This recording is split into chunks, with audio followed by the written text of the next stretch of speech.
Prepaid, देखो prepaid वो वाला खर्चा होता है जो मैंने पहले से ही पे कर दिया।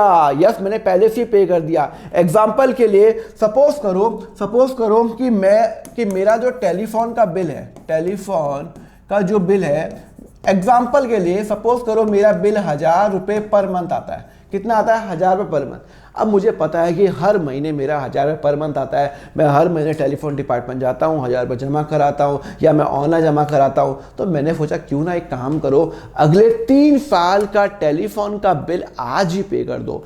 3 साल का एक साथ पे कर लो, मतलब 3 साल में 36 मंथ होते हैं। तो 36 मंथ को मैंने एक साथ क्या किया, मैंने 36,000 रुपये टेलीफोन वाले को पे कर दिया। मैंने जो भी मैं टेलीफोन कंपनी का मैं यूज़ कर रहा हूँ, सपोज करो मैंने एयरटेल या वोडाफोन जो भी यूज़ कर रहा हूँ, मैंने उनको 36,000 रुपीज़ दे दिया कि ये लो एक साथ। अब अगले 3 साल तक मुझे अपनी शक्ल मत दिखाना, क्योंकि मैंने आपको एक साथ पे कर दिया। अब मैंने एक साथ जो ये पे कर दिया 36,000 रुपये, ये मेरा क्या हो जाता है, ये मेरा रिवेन्यू खर्चा है ही नहीं। क्यों? फिर रिवेन्यू क्यों नहीं है? एक बात बताओ, ये मैंने 35,000 खर्चा तो कर दिया है, तो ये रिवेन्यू एक्सपेंडिचर, क्या मैं इसको एक साथ प्रॉफिट एंड लॉस में लेके जा सकता हूं इस साल? नहीं। मेरा इस साल as per the accrual concept क्या बोलता है, एक्यूरल कंसेप्ट बोलता है इस साल आप सिर्फ इसी साल का खर्चा दिखा सकते हो। तो यहां पे जब मैं प्रॉफिट एंड लॉस अकाउंट बनाऊंगा, प्रॉफिट एंड लॉस अकाउंट बनाओगे, आप बोलोगे सर जी ये जो टेलीफोन का जो खर्चा है वो आपका कितना है, 36,000 रुपीज है, क्योंकि आपने 36,000 इस साल आपने पे किया, तो आपने भले ही आपने अगले 2 साल के लिए पहले से आज पे कर दिया, पर आपने पे तो कर दिया, तो आप खर्चा 36,000 रुपीज दिखाओगे? नहीं, मैं 36,000 बिल्कुल नहीं दिखाऊंगा। मैं कितना खर्चा दिखाऊंगा? मैं खर्चा तो मेरा इस साल जो अकाउंटिंग पीरियड है वो 12 महीने का है, तो मैं सिर्फ 12,000 दिखाऊंगा। तो बाकी के 24,000 मेरे क्या हो जाते हैं, प्रीपेड एक्सपेंडिचर हो जाता है। मतलब मेरा जो खर्चा हुआ है वो 36,000 रुपीज़ का हो गया, मैंने उसको पे तो कर दिया 36,000 रुपये, पर 36,000 में से मेरा इस साल का जो खर्चा है वो सिर्फ 12,000 रुपये है। क्यों है 12,000 रुपये? क्यों है? क्योंकि मेरा जो टेलीफोन का बिल आता है 1000 रुपये आता है मंथली, मैंने 12 महीने काम किया तो 12 महीने का बिल होता है 12,000 रुपये। मैंने पे 36,000 रुपीज़ किया, मैंने पे 36,000 रुपीज़ किया, पर मैं बुक्स में 12,000 रुपये दिखाऊंगा। मतलब जो 24,000 रुपये है वो क्या हो गया, मेरा प्रीपेड हो गया, वो मेरा क्या हो गया, प्रीपेड हो गया। तो मैं यहाँ पे माइनस करके दिखाऊंगा। तो सर ऐसे कैसे? आपने कैश तो माइनस कर लिया, 36,000 आपने पे कर दिया, पर बुक्स में सिर्फ 12,000 रुपये दिखाओगे, तो बाकी का ये 24,000 कहाँ जाएगा? देखो बुक्स में हर एक्सपेंडिचर की एंट्री होती है। मैंने अपने प्रॉफिट एंड लॉस अकाउंट में मात्र 12,000 रुपये दिखाया है, खर्चा किया है 36,000 रुपीज़ का, तो भैया बाकी के 24,000 रुपये कहाँ जाएंगे? बाकी के 24,000 रुपये मैं बैलेंस शीट में दिखा दूंगा एज प्रीपेड एक्सपेंडिचर 24,000 रुपये।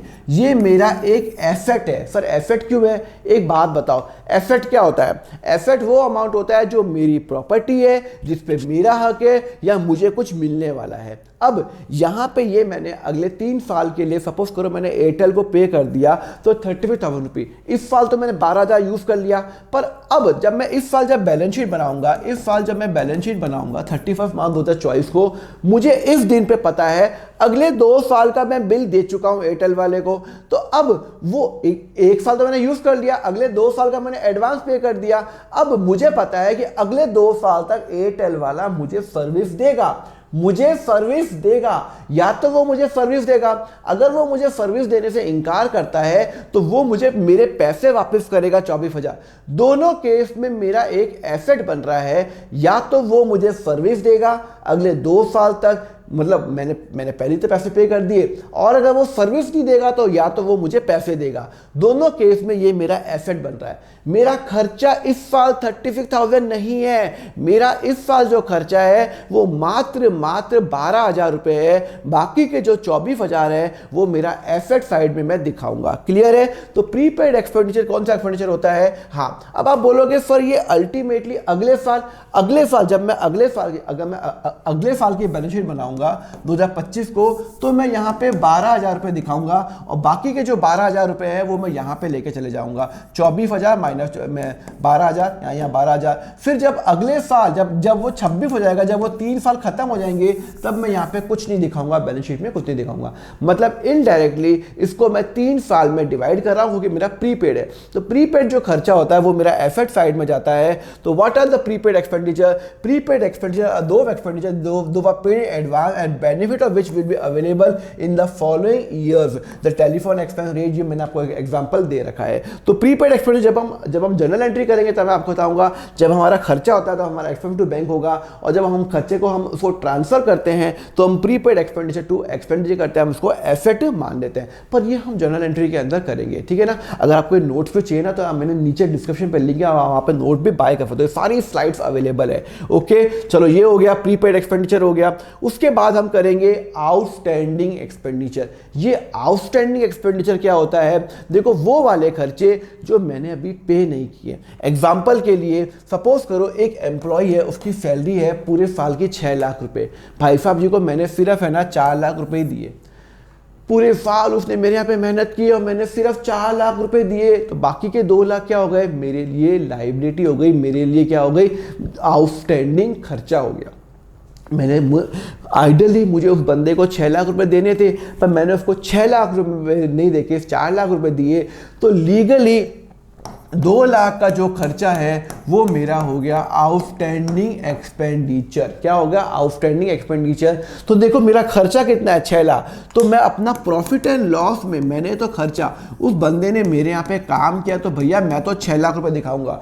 एक्रूअल कंसेप्ट क्या बोलता है कि जितना आपका खर्चा हुआ, कि आपने पे किया हो या नहीं पे किया, उससे कोई मतलब नहीं, आपको खर्चा 6 लाख रुपए दिखाना है। तो मैंने खर्चा 6 लाख रुपए दिखा दिया, कोई प्रॉब्लम नहीं है। मैंने 6 लाख रुपए क्या दिखा दिया? खर्चा दिखा दिया। बट उस 6 लाख में से मैंने जो पे किया है वो सिर्फ 4 लाख पे किया है, बाकी के 2 लाख रुपए मुझे पे करना, अभी फ्यूचर में पे करना है। तो मैं क्या दिखाऊंगा? बैलेंस शीट में दिखाऊंगा, लायबिलिटी साइड में, कि भैया मुझे पे करना है 2 लाख रुपए। 2 लाख रुपए पे करना है। मतलब मेरा खर्चा टोटल 6 लाख का हुआ, बिकॉज उस बंदे ने मेरे यहाँ पे काम किया, 6 लाख रुपए का काम किया। तो खर्चा मैं प्रॉफिट एंड लॉस में 6 लाख रुपए ही दिखाऊंगा। क्या मैं पे करूँ या नहीं करूँ, खर्चा 6 लाख रुपए होगा। बट उसमें से मैंने 4 लाख रुपए पे किया, तो मेरा कैश 4 लाख से माइनस हो जाएगा, और बाकी के जो 2 लाख है वो मेरा कहाँ दिखाऊंगा? मैं लायबिलिटी में दिखाऊंगा। इसको मैं बोलता हूँ आउटस्टैंडिंग एक्सपेंडिचर। तो outstanding expenditure, those expenditure which is incurred but not have been paid, जैसे कि रेंटल हो गया, सैलरी हो गया, टेलीफोन एक्सपेंडिचर हो गया, वो हो गया। It is shown as a liability because वो मुझे फ्यूचर के अंदर मुझे उसको पे करनी है। कंसेप्ट क्लियर है? Thank you very much student for watching the lecture. Next part का लिंक आपको नीचे डिस्क्रिप्शन में मिल जाएगा, प्लेलिस्ट का लिंक दिया हुआ है। अगर आपको क्लास 11th और 12th के फुल लेक्चर्स चाहिए, इन डेप्थ के अंदर चाहिए, तो आप मेरा यहाँ पे ज्वाइन नाउ बटन पे क्लिक कर सकते हैं, जहां पे मैंने क्लास 11th को अराउंड 160 आवर्स का जो लेक्चर्स है, अराउंड 400 क्वेश्चन मैंने व्हाइट बोर्ड पे करा रखे हैं, एंड 12th के 1000 क्वेश्चन मैंने व्हाइट बोर्ड पे करा रखे हैं, और वो अराउंड 240 आवर्स के हैं। तो आप ज्वाइन कर सकते हो, नीचे ज्वाइन नाउ बटन क्लिक करो। आपके जो चार्जेस रहेंगे बहुत ही नॉमिनल रखे हुए हैं। क्लास 11th का only 199 rupees per month, and class 12th का है ओनली 299 पर मंथ। इसके अंदर मेरे नोट्स भी शामिल है। तो just click on the join now button और आपको दोनों का आपको एक्सेस मिल जाएगा। Thank you very much. Next part देखने के लिए नीचे लिंक पे क्लिक कर लेना। Thank you.